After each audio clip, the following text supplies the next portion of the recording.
Village Chilantembo 2, situé à 55 km de Likasi, sur la route de Lubumbashi en direction du barrage de Mwaringusha, dans la province du Haut-Katanga. Le mémorial inachevé est érigé sur le lieu, symbole d'une fin tragique de Patrice Emery Lumumba, Mpolo Maurice et Joseph Okito dans la nuit du 17 janvier 1961. 59 ans après, les impacts de balles restent encore visibles sur cet arbre sur lequel furent exécutés le héros national Lumumba et ses deux compagnons.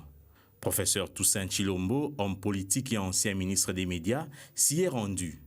Nous sommes allés à sa rencontre en plein exercice de son métier pour revivre cette partie de l'histoire. C'est une curiosité qui, par ma modeste personne, peut permettre à ce que beaucoup de personnes aillent découvrir l'endroit où Patrice Emery Lumumba et ses compagnons Polo et Okito ont été assassinés.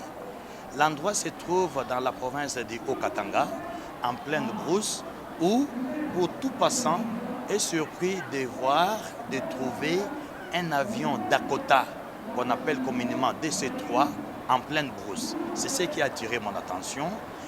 Dakota DC-3, c'est cet avion de type militaire qui a transporté Lumumba et compagnie de Mwanda à Elisabethville, actuelle Lubumbashi, jusqu'à Chilantembo pour exécution. Pendant le vol, Lumumba, Mpolo et Okito étaient enfermés dans les toilettes de l'avion. Le dernier voyage de Lumumba part de Tisville, aujourd'hui Mbanzangungu, à Lukala, de Lukala à Mwanda, et c'est de Mwanda qu'ils ont été embarqués dans l'avion avec pour destination Mbujimayi, Bakwanga à l'époque. Il s'est fait que Kalonji Mulopwe, Kalonji Ditunga, a refusé que cet avion puisse atterrir à Mbujimayi et l'avion a été détourné à Lubumbashi, malheureusement pour une fin tragique de Patrice Emery Lumumba et ses compagnons. Les coups de balle avaient éveillé la curiosité du chef de village et de son fils. Et c'est le lendemain qu'ils vont faire une découverte macabre. Le chef du village de l'époque, M. Capitaine, avec son fils de 18 ans, qui était dans les parages la nuit du 17 janvier 1961, qui ont entendu le coup de feu, ils sont venus et ont découvert les corps. M. Capitaine, en bon chrétien qu'il était, est parti dans un monastère qui n'est pas loin de ce village. Il a donné l'alerte.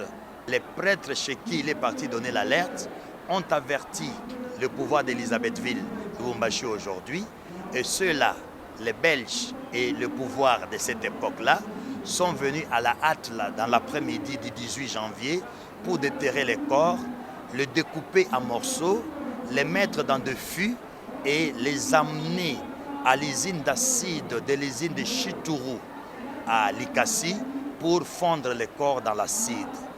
C'est dans cette usine à acide que les 3 corps découpés, dont celui de Lumumba, s'est fondu, hormis la dent gardée par l'un des Belges qui conduit cette opération.